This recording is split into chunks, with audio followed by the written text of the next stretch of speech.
So we're about to start the epic conclusion of the story that we've had for the last few weeks, Parshas Vayigash. This is the Torah portion of the reunification of Joseph and his brothers. But I have a question for you before we begin. Is the default setting of the world, the normal existence of the world and humanity in the world, is it that everything is going smoothly, you're healthy, you have what you need, the sun is shining, your life is going well, and then you have moments where things get a little bit upended, things go sideways, there are challenges, there's some painful times. But the status quo, the default setting of the world, the way Hashem created it, is everything normal and smooth. Or is the default setting of Hashem created the world messed up, broken, fragmented, painful, challenging, obstacle-ridden, and one issue after the next? And Hashem, with his infinite kindness, sometimes puts a pause on all that mess and lets us be comfortable for a little while. A period of somewhat pleasant experience. Which is the default setting? The messed up world or the smooth, beautiful world?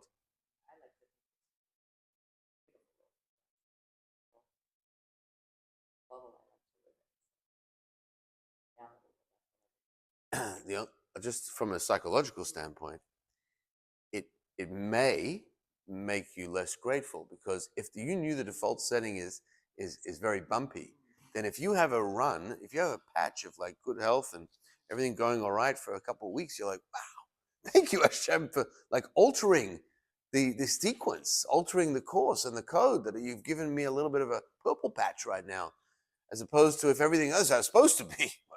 Hashem, oh, you're messing up now when things are going bad, but the way it was normal. That's how it's supposed to be. So it can affect your gratitude, can. But at the same time, it's a more optimistic view to believe that. I think I have the optimism, thank God, but I think that if ideally what we think is a mess may not be, and find the gratitude within those moments that we don't understand. That's pretty deep.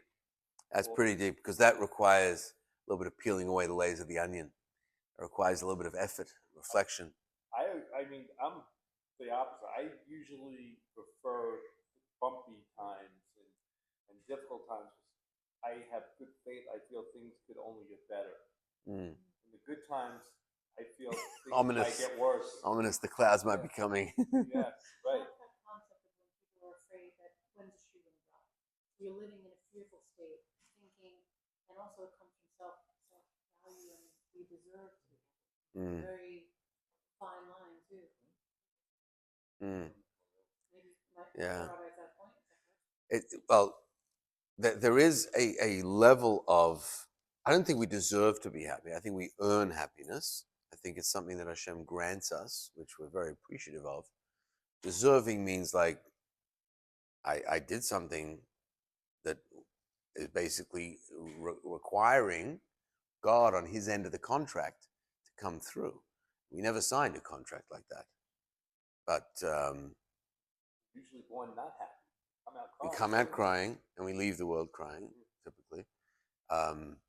We are constantly struggling, working towards something. We never really sit on top of a mountain, say, I reached the peak. Always struggling towards something. So the spiritual answer, the mystical and Kabbalistic answer, is that the default setting of the world in redemptive times, in times of Geula, in times of godly revelation, is where we all see the good, and it's set up to be very smooth sailing for us. We see everything happening the way it's supposed to happen.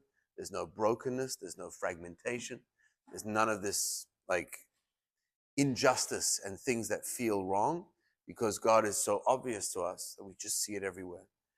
In Galut, in exile, which we've been for the last 2,000 years, that's when we see everything on a concealment of God. We don't see God's revealed state. So that means the default setting of exile is that we're not going to see God. It's going to be darkness. It's going to be challenging. It's going to be black. Now, if Hashem decides to give us a reprieve during exile times, that things will go smooth in our life for a while, that is a huge act of mercy and chesed from God. Huge. That God says, even though we're in exile, and I'm hiding my face, which means I'm hiding my face, I'm out of the classroom, I'm not there, it's chaos in the classroom, no one's controlling it, at least the appearance of no one's controlling it. And just so happens that I left it a system that for a little while, everything was going all right. Maybe there's a couple of goody kids in the classroom that are taking control, tzaddikim, they're leading the way. Whatever it is, the teacher's like, I'm just making sure from behind the curtain that things are still running smoothly. But if the teacher's gone out of the classroom, it can erupt, and the default setting is chaos. And Hashem has removed himself from the classroom. That's what Galus is. Goes behind the wall. Which is why we put the notes in the wall. Say, Hashem, I know you're there, but behind it, but you're there somewhere. And I daven to you to come out from behind the wall. You shouldn't stay hidden. So when you have a period of time in our exile, as we have had for the last 80 years, from the Holocaust, from the establishment of Eretz Israel, State of Israel, until pretty recently, maybe October 7th, you could say Hashem has been tremendously merciful to be able to still keep as if he's present in the room while he's out of the room. When the redemption happened, when we left Egypt, when God said, I'm revealing myself, it's now Geula, it was like, whoa, everything's happening how it's supposed to be. And that's why the Jews in the desert were like, come on, where's the food? God, you're taking care of us. This is the reveal time now. This is status quo. Is everything supposed to be good and smooth? What's going on? We didn't get food for a day. We didn't get water because Miriam died. Like a normal person says water's just supposed to come from a rock, right? But they were on that train, that everything was just like boom, boom, boom. It was just happening without even trying. But when they were in Egypt, they were just saying, just give us a little bit of something. Just reveal us something to us. Because the status quo while they were in Egypt was rocky and bumpy. God's not in the picture. He's removed himself, and it's just beating, and it's just horrific conditions. So I say this because in Yosef's story, he had a personal exile, and then he had a personal redemption. And it became sort of the microcosm of the Jews and what they would have to experience in Egypt. Just like Joseph was in jail. And then what did that cause? It caused a great revelation where he ended up becoming viceroy and saving the world with all of his food and having the reunification with his brother and his fathers. And they lived literally happily ever after until they passed away. And only a couple generations later did Pharaoh get the idea to make them slaves. So too, when we were in Egypt, we looked at Joseph's story and said, Joseph also had a time where God was concealed from him and he didn't see anything good. And the challenges that he was going through was the status quo. It wasn't like defying the system. It was the system of exile. That's what we go through in exile. And then when he had the good little periods while he was in jail, he was so grateful. He's like, Hashem, thank you for making me head of the jails. Thank you for making me successful in my master's house, because he knew if this is the concealed part of God, whatever bonuses I get are pure good bonuses that I wasn't meant to get. Then when he turns it around and he starts to realize that this is the personal redemption that he was experiencing, once he started his rise and ascension and then the reunification with his brothers, and he said, I'm going to take care of you. I'll give you Goshen, a beautiful land, the best of Egypt. It's not like he said, wow, I can't believe it. This is so different to what I was going through. It's like, this is almost what I expect now, that God has revealed himself and shown himself in a way of redemptive state for me and for my family. And so it's one of the main reasons why we demand and hope for Mashiach, because we have gotten so accustomed to the status quo being without Hashem's revelation, we almost look at it like, okay, it's going to happen. There's going to be anti-Semitism, part of life. It's going to be challenges. I think to myself and my grandfather, who was a rabbi for 50 years, And he was known as the Yizkor Rabbi because no one gave a speech on Yizkor like him. He wasn't just a regular orator. You can see some things online, YouTube, some of his speeches, but he would draw the crowd in, and there were tears, and he was an orator. He was a real orator. He spoke like Winston Churchill. And he basically, when he spoke, it was always to the theme of, we will remember, our tears will, be the fermenting of the future for the legacy of this person, these people. He spoke about Kaddish and why it's such a powerful thing. And I realized, we have literally existed and made a living, so to speak, off exile, off pain, off suffering. What would a Jew do if we weren't fighting anti-Semitism with light? What would a Jew do if we weren't saying the Kaddish and the Yizkors and building the Holocaust museums? It's like Meir Kahana, who was a zealot, he said, like I said last week in Shul, like I said Shabbos in Shul, he said, well, I'm sick of dead Jews. Because you know what? Everyone says, be nice, be nice. Well, when we're nice, that's when the enemies come and attack us. When we're strong, that's when they fear us. So if I'm too nice, that's how we get a Holocaust. And then everyone's nice to us. Oh, we'll make monuments for you, we'll make museums for you, we'll make commissions for you, we'll do all these nice things because, we have so many dead Jews, we have to be nice. And we almost get used to that. We almost say, okay, thank you, thank you for allowing us to be the taking care of victims. But that's such an exile mentality. It's like if Yosef would have said, my lot, my life was just meant to be in jail. I was just meant to stay as happy as I can be and remain in jail. And I'd write a book. I'd write a book one day about how mistreated I was, about how my brothers sold me, about how I ended up, being completely betrayed.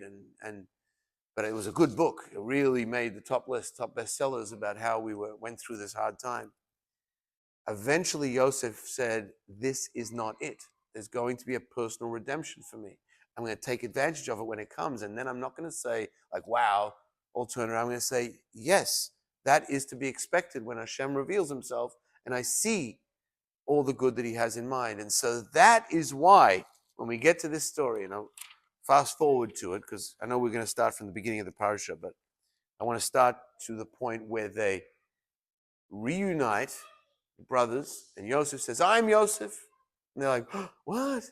And then they start getting afraid. They're like, 1 second, you now are in a position of power, and we threw you in a pit, and you end up getting sold as a slave. And who knows what else happened to you? Are you going to exact revenge? Because any normal person will want to get back at us, want to say, look what you did to me. And so what ends up happening is, when Yosef does say, back on page 281,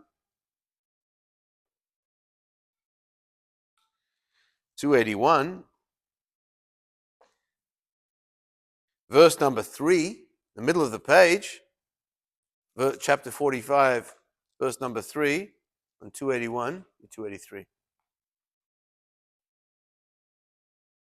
Joseph said to his brothers, I am Joseph, who you presumed were dead. You're not able to find me. Can my father indeed still be alive after such prolonged, intense mourning? But the brothers could not bring themselves to answer him because they were disconcerted out of shame before him for what they had done to him. So they shrank from his presence. Joseph then said to his brothers in a softer, more entreating tone, please come close to me. And when they came closer, he showed them he was circumcised, so they knew he was really his brother. And he said, I'm Joseph, your brother, who you sold a slave into Egypt. But now don't be distressed or reproach yourself for having sold me into slavery here, since it was ultimately in order for me to be able to provide for your needs that God sent me ahead of you. So Joseph is saying, forget about you sold. That's what it looked like in the exile vision. But we're now in redemption vision, and I see that the whole reason that had to happen was so that I could be sent ahead of you, providing food for not only you, for me, for the whole world, for the whole Egypt. Had you not done that, I wouldn't be providing food for anybody. So stop saying you sold me. Hashem sent me. If you can reach that level in your life, that you see when somebody does something and then ultimately it's resolved. Ultimately there's a remedy. Let's say so you're fired from a job, or somebody does something to harm you, but then as a result of that, you then discover or you work for something that brings you a greater blessing. Most people will still not be able to forgive what that person did. Yeah, I happened to make it in life. I turned it around, but it wasn't thanks to you. You were ready to throw me on the curb. How many people would say, if it wasn't for your screwing me, I wouldn't be where I am today. So thank you. Hashem sent you as that messenger to do that to me. It's almost, you can say, some people, we did a wedding here. We did a wedding here in the backyard one Friday. We did Akiva's wedding. That was over here in this room, but we did Valerie and Garrett Bernard. Valerie Sachs, been with us. She was our first year we did Rosh Hashanah in the hotel. It was 2002. Just an exploratory Rosh Hashanah. And we had 10 people on the first day, no one on the second day. 10 people. And who was the 10 people? It was a couple, Ani and Happy Frank. She's a flight attendant on Delta. He's a GC. They now moved to Orlando. She still sponsors a kiddush once a year in honor of her father's birthday for us. And Valerie, and that time she was married to David Sachs, who their daughter Perry I named about a year after they were at that service. And this April, I'm marrying her to a Jewish boy, Ryan. So full circle. Anyway, so Valerie was married to David Sachs and it got divorced. Fortunate situation. And then she found this guy, Garrett, really, really nice guy. And at this wedding in the backyard, she said, I want to thank my first husband, David. Because if it wasn't for him doing what he did, I never would have found Garrett. Never would have found him. I never would have found this unbelievable man that I was meant to be with. Yes, I was young. Yes, there was a purpose for me being with David because I have two beautiful children.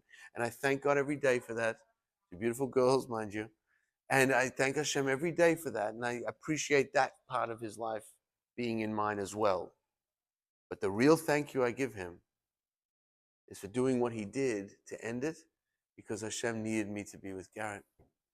You know what a level that is? It's an unbelievable level. And that's what Yosef says.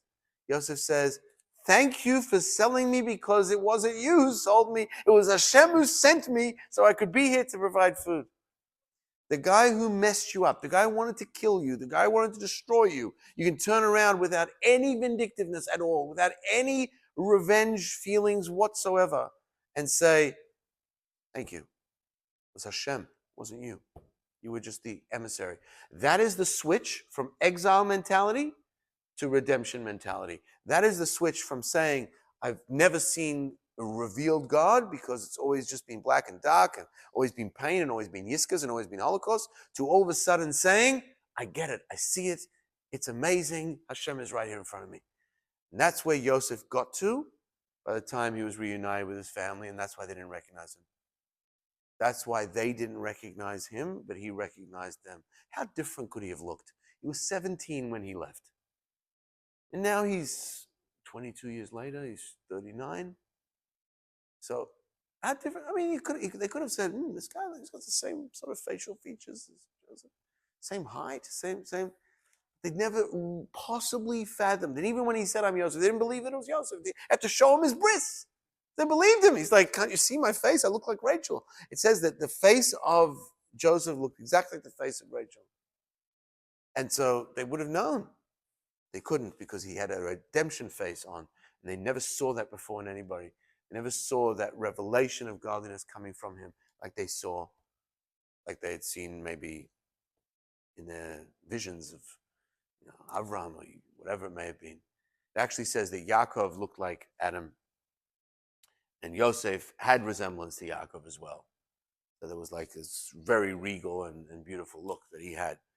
Be that as it may, I think there's a powerful lesson there for us. It's sometimes hard to do in the moment, to say to somebody, thank you for hurting me. But after things get better, in your life. Don't forget to thank not only the people that helped you get there, people that also caused you by pain. Crazy. I sent you. I sent you. Hashem sent me. So let's start from the beginning of the parsha, inside. And Yehuda was the one who went to bat.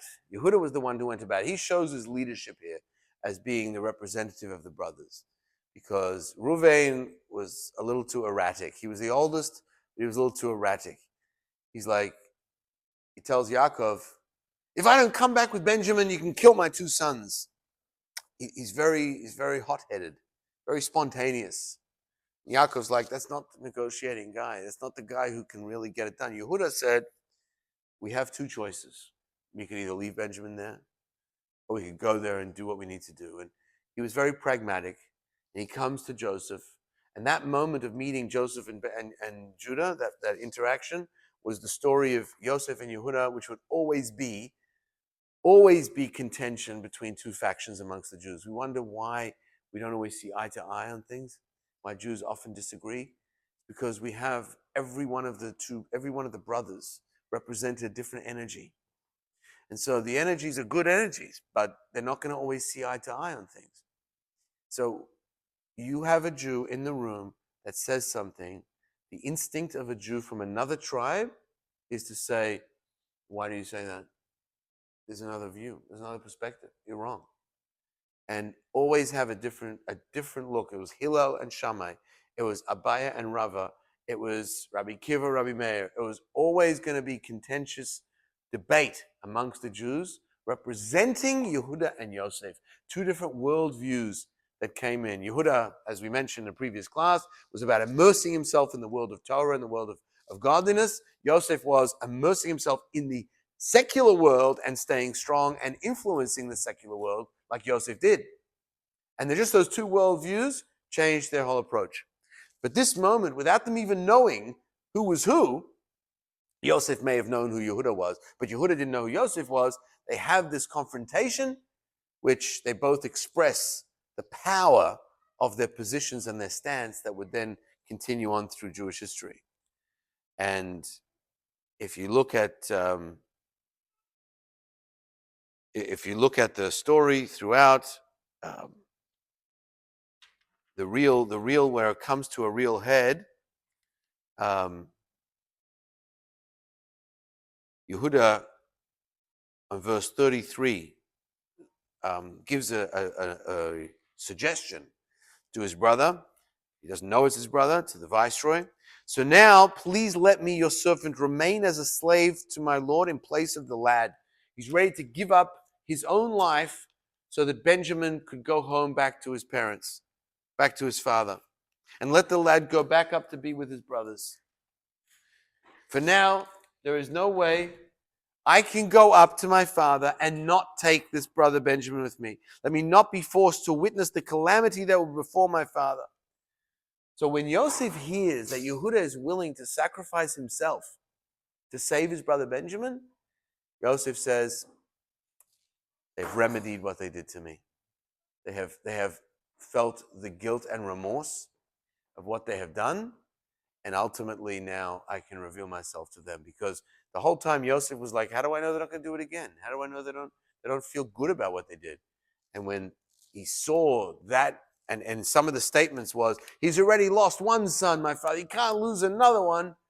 That would be no way. And at that point, Yosef can't contain himself, and he reveals himself to his brothers. And he says the following. In front of everybody, he sends them all out. He breaks out weeping, verse number 2. And Yosef says to his brothers, Ani Yosef ha'od avichai. I am Joseph. Is my father still alive? So the question is, I'm Yosef, makes sense. I'm Joseph. He's revealing himself to his brothers. But then he says, is my father still alive? Wait a second. Father's still alive? I've just been telling you the whole time that if we don't bring Benjamin back, he's going to be devastated. It's going to be calamitous. Of course you know he's still alive. One other question before. Yehuda, in his arguments to Yosef about saying why he wants to take Benjamin's place, remember, Benjamin was accused of stealing a goblet. They stuck it in the sack. They framed him. He's accused of stealing the goblet. And what's Yehuda's argument? Not, he didn't steal the goblet. He's innocent. He didn't do anything wrong, which would be a normal thing. He says, please, have mercy on his father. His father's really going to be distraught if he doesn't come back. Now, I don't know, if you're arguing in court against an accusation of robbery, let's say, and you say, I'm not going to argue that I didn't steal it. I'm just going to argue, please have mercy on me that I going to suffer terribly in jail, or my family at home is. You should have thought about that before you stole. You should have given that some thought before you made that step. Why are you throwing that in now? And let's say, even a better example is, let's say you're trying to get a job from somebody. You had two people coming to get a job. One person says, please hire me because I'm very productive, very efficient. I get the work done. I will take this company to the next level. The other person comes in and says, please give me this job because if I don't get this salary, I'm going to get evicted from my home. I can't take care of my kids. I can't take care of my family, and I don't have food to eat. Who's the CEO going to hire? Who's the boss going to hire? Most likely 99% of the case, he's going to hire the first guy. But why didn't Yehuda do that? Why didn't he say, I'm going to give you an argument why Benjamin's not guilty, instead of trying to appeal to his compassion? Yehuda saw something in this guy.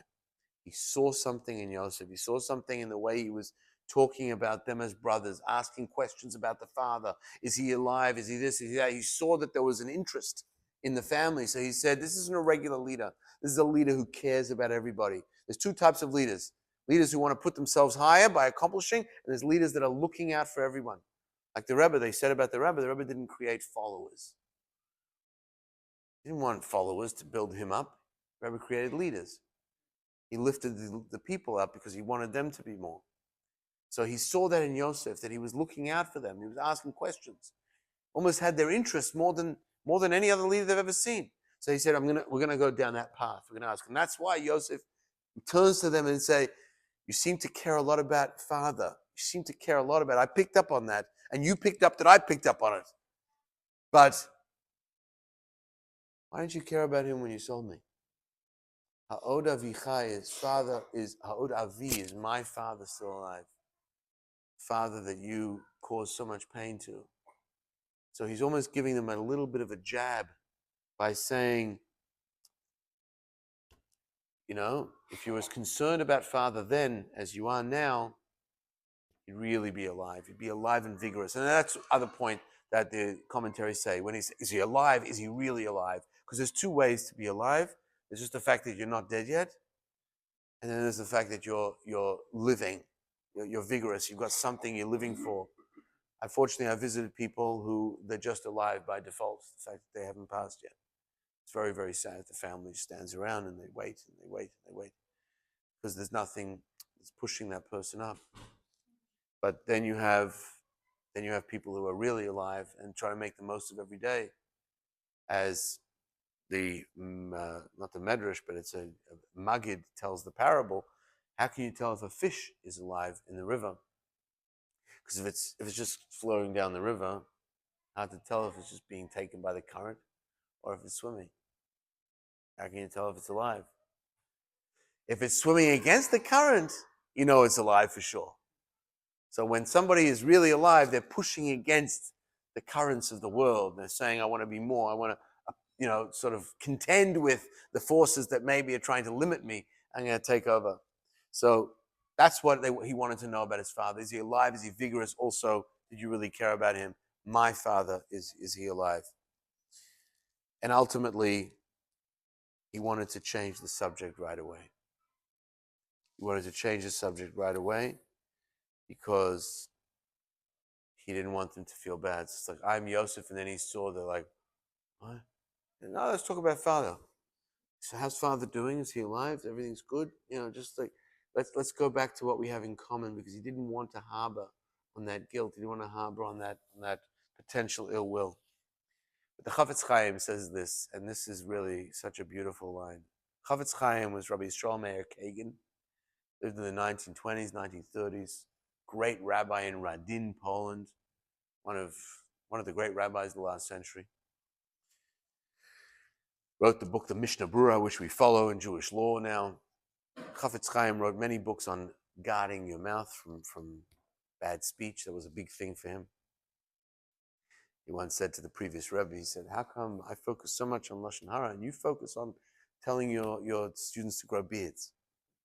Like it's a bit of a jab. He said, I also tell them to focus on not speaking Lashon Hara, but when you speak Lashon Hara, it's an accident, spontaneous. It comes out. You can't control it. Maybe you can, maybe you can't. But you don't intend to do it. You just speak. Oh, you hear the story? You hear the story? You want to share some news. You want to share some gossip. So you just like, let me tell you something. Oh, you didn't hear? You didn't hear about that? Oh. And then the guy says, no, tell me. I can't Lashon Hara. No, please, it's not really Lashon Hara. They always do that. It's not really Lashon Hara because it's true. And it's this and that. It's not really bad. So you're not doing it intentionally. He said to his students who were Hasidic Jews, if you take a razor to your face, you're doing that intentionally. So he said, I have an easier time controlling intentional actions than I do have a time controlling non-intentional actions. But I still work on Lashon Hara, but we start with the easier ones, asay, the ones to do. Then you go further. It's like I told my mother once when I was 9, and there was some gefilte fish and salmon at the table. And everyone had gefilte fish, but there was salmon only for a few slices. And I said, I really want salmon. My mother says, no salmon. I said, but it says that fish on Shabbos is a special mitzvah. The fish on Shabbos. So my mother said, you want to do special mitzvahs? Stay inside for the Torah reading in shul instead of playing with the ball outside. If you really want to do mitzvahs. So I remember this, and I was 9 or 10. I said, just because I struggle with one mitzvah, it means I should miss out on another mitzvah. Like, give me at least the ones that I can do. Don't steal mitzvahs that I can do just because there are ones that I can't do or I'm having a tough time with. So she actually liked the argument. And I remember, the only reason I remember the story because she said, wow, that was a clever argument for a little guy. So bottom line is, why should we take away the potential? It's easy to let your beard grow. Anyone can do it. As you struggle with Lashon Hara, it's not, anyway. Chafetz Chaim was a really holy man. And he said, if you want to know what it's going to be like when Mashiach comes, the brothers over this past 2 portions were lost, completely lost. They went to get food, and instead of just coming home with packages of food for them and their father, first Shimon gets arrested. Then they have to go and get him out of captivity. Then they're accused of being spies. They're treated very roughly. They're split up and separated amongst, from each other. Then they go back. Then Benjamin gets arrested because he's accused for a crime he didn't commit. And they're like, what is going on here?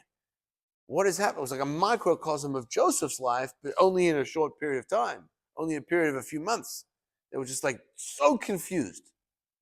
And they were even more confused now as Yehuda's picking up his sword, ready to go to war with Yehuda, is ready to go to war with Yosef to get Benjamin back. It says that everyone was like shocked. Yehuda put out his sword, he's going to die in a second. He was ready to take him on. He didn't care. And because it was just such a confusing state for them. And then in one moment, Yosef says, Ani Yosef, I am Yosef. And the fog clears. And they go, oh, that is the only scenario that could have happened that could have made sense out of this whole story. And it was just like such a shocking, unlikely scenario that it was going to be their brother Yosef that was putting them through this ringer, that it was just like, it was just shocked. They couldn't respond. Says the Chafetz Chaim, when Mashiach comes, there's going to be a voice, a feeling, an energy that is heard in the world. Ani Hashem, I am God. And every one of us is going to go, oh, okay. All right, now it just all is clear and it all makes sense. And it's going to take us a second, like it took them a second. And we're going to say, like, the absolutely most unpredictable, unlikely outcome is going to be revealed to make this all 2,000 years of exile suddenly just become like, okay, now I understand why he did this to us and why he put us through this and why we're all here and why this is now resolved. In 1 minute, it's been resolved. The Chafetz Chaim knew a thing or two about redemption because he was in the century leading up to us, the Holocaust, leading up to where we are now. So whenever we think of this part of the story, of this part of the Torah, of the Ani Yosef and the shock that they had, everything becomes clear, the curtain gets pulled away. That is what it's going to be like when Mashiach arrives. And in one moment, Hashem says, Ani Hashem, and all the anti-Semites just go, oh, which the Egyptians were the most in shock. Look what happens next. The Egyptians like, what's going on? What's the commotion going on there? And you would think that when the Egyptians find out that Joseph's got all these brothers and family from Israel, he's a foreigner. You see, we were right about him. He's not one of us. He's one of them.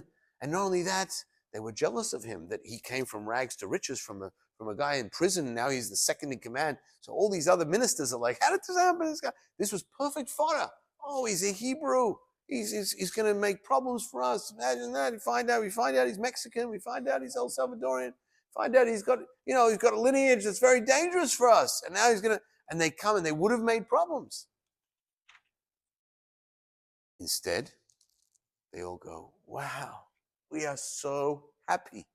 We're so excited because that's what happens. The Geula, the redemption energy just spreads. And so all those people that would have been against him and would have said, what's going on? We're going to feed these guys for free. They're going to live in our countries. It's like a whole bunch of people. What's going on? They were just like, we are so grateful. Why? Because Pharaoh said, I was always justifying that there was a guy who was a slave and he ended up becoming my second in command. People were like telling me, like, what kind of business is this, Pharaoh? This guy's a nobody. We've been working the system for generations. My father was a cupbearer. My father's father was a cupbearer. And now you're making this slave guy in charge of everything? So you always have to answer that, Pharaoh. You'd always have to say, well, he's a good guy. He's very smart. He's got wisdom.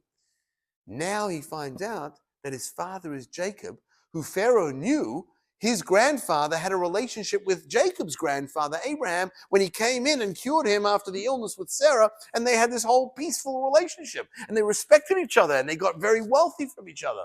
So he's like, oh, this isn't just a nothing guy. This guy's got pedigree. This guy comes from somewhere. This guy's one of the most illustrious people in the world.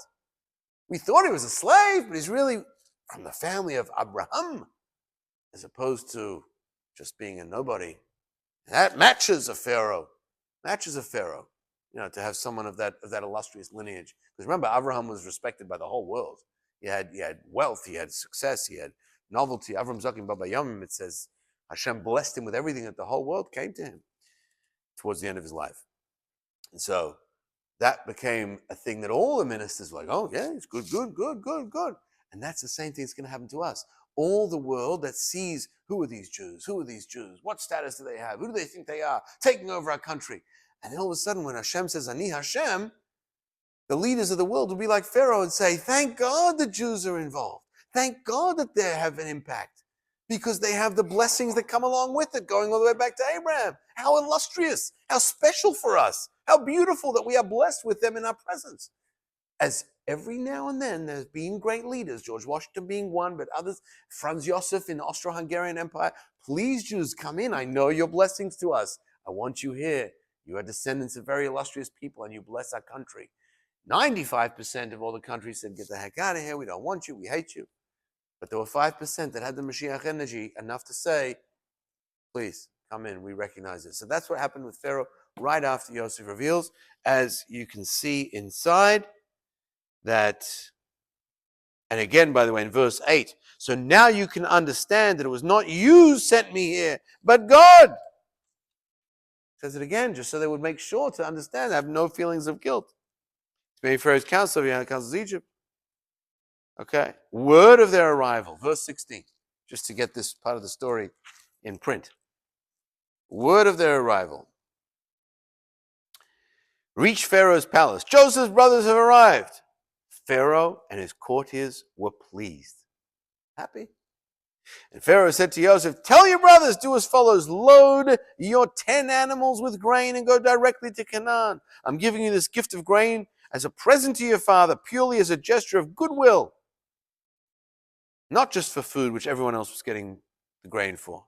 Take your father and your household, come to me. I'll give you the district of Goshen, which the Torah says is the choicest part of Egypt, and you will eat from the fat of the land.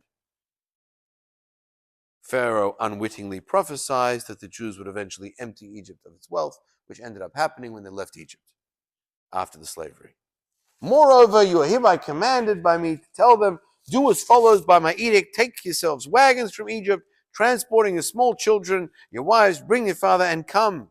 Don't even give it a thought to your belongings, for the best of Egypt will be yours at your disposal. We're giving you everything, furniture, houses, no mortgage, nothing. No interest payments. You're good to go. And they got the message. Now, how do we break the news to Jacob? Because if someone says it to him in a way that would be a little too quick, a little too revealing, he might have a heart attack. He might be able to handle it. Joseph's alive? Get out of here. Stop it. What are you doing? Joseph's been dead for 22 years. So what did they do? So they went up from Egypt and came to their father in Canaan. And they told him Joseph is alive and that he was the ruler of Egypt. But he disregarded them, for he didn't believe them. So they told him everything that he told them, including the topic that Joseph had been studying when they last parted, the laws of the calf that must be decapitated in order to atone for an unsolved murder. Jacob saw the wagons Joseph had sent to transport them, understanding that in sending Joseph was alluding to the topic of their last study session together, since the word for agala is wagons, same word for calf. Finally convinced of the veracity of their words, he believed them, and the divine spirit came alive once again, their father Jacob.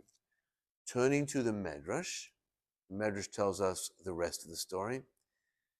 You see here where they said Joseph is still alive, they didn't do it just like that. There was a girl, Serach bat Asher. One of the tribes, one of the boys' names was Asher. Good guy.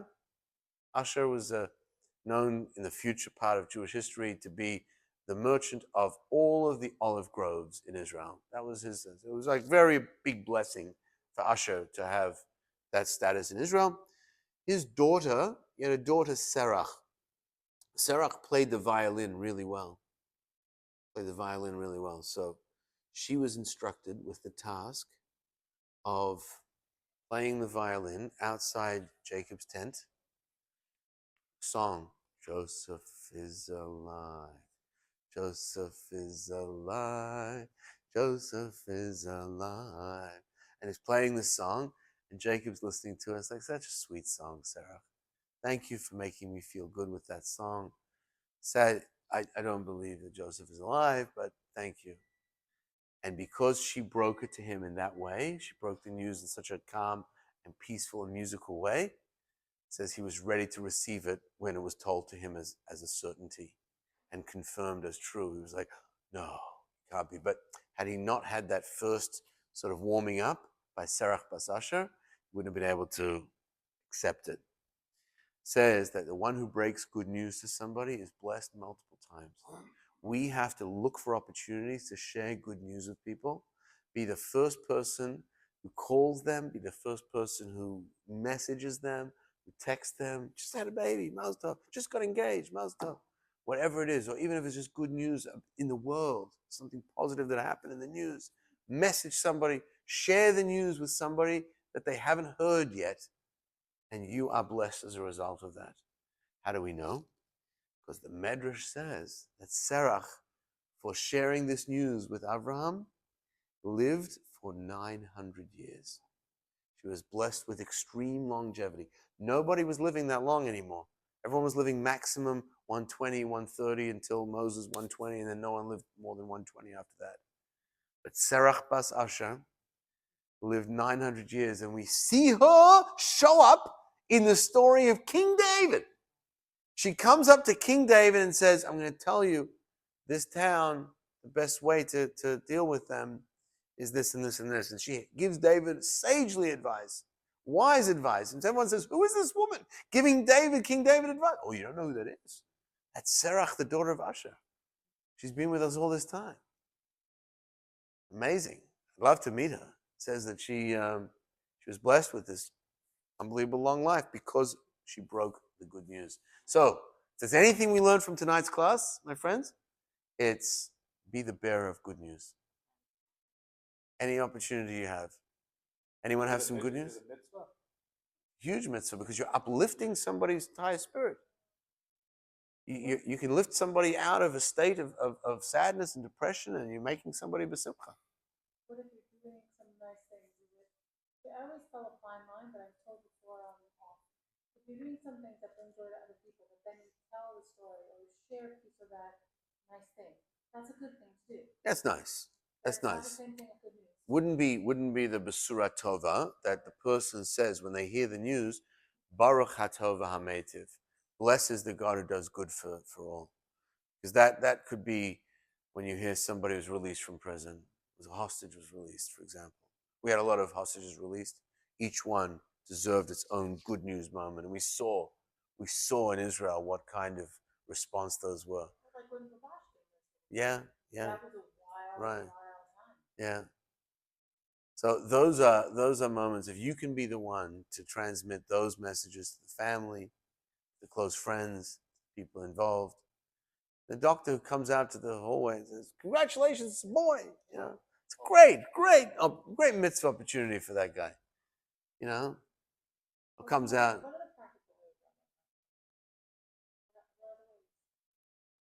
It's when you hear of a good news, share it with somebody who would be happy to hear it, who would benefit from hearing it. Especially if it's got to do with somebody. If they win the lottery, tell them, "You've won the lottery." What would you do if you won the lottery? Rabbi? No. That was a story. I forgot exactly how it goes. What would you do if you won the lottery? He said, if you told me I won the lottery, I would faint. He said, me too. I'm messing up the story. Basically, he says, Rabbi, if I won the lottery, I'll give you half, and the rabbi fainted, or something like that. But I forgot exactly how it came out. But anyway, the rabbi knew he won, but he didn't know he won. So the next part of the story goes into bringing all of the family, the 70 members of the family, down to Egypt and settling there. Little did they know that they were coming down for an extended period of time for the exile. But I just want to read you this passage from Sefer Yashar, which is the story of Serach, the daughter of Asher. When Jacob's sons returned to Egypt with the news that Joseph was alive, they said, if we tell him straight away, his soul will fly from his body. So they told Serach to play her violin and sing, Joseph lives, and he is the ruler of Egypt. And so that he should absorb the message slowly. Said Jacob to her, the mouth that informed me that Joseph lives shall not taste death. It was Jacob's blessing, basically.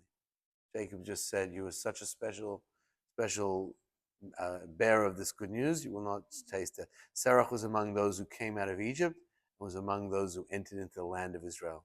She was the wise woman who handed over Shevet ben Bichri to Yoav and to King David. And in the end, she entered paradise alive. That means. So it's a very special thing. So 70 souls come down to Egypt. We're going to see in the fifth section all the different children of so we're now seeing Jacob, his children, and their grandchildren. Total of 69 people. Why we say 70? We say 70. The Torah says 70, but we can only count 69 in the text. And counted Yosef is the 70, is one of the 70. It says when they were going into Egypt, there was a baby that was born. A baby was born. Daughter of Levi. What was her name? Her name was Yocheved. Yocheved was the mother of Moshe. By the way, there was once a There was once which just goes to prove again, just like we mentioned recently, that Christopher Columbus set sail to America on the day that the expulsion of the Jews from Spain. As the golden age of Spain ended, God was sending the first cure for the golden age of America, because Hashem doesn't allow the illness to come into the world before the cure sets up. And so, as they were going into Egypt and the illness was going to be the slavery, Yocheved is born immediately so that the cure is in process before it begins. So it's a well-known Kodem Makkah, Kodem Refuah, Kodem Lamaka. The cure will always come before the illness. So if there is an illness in the world, it's because we haven't found the cure yet, but it's here.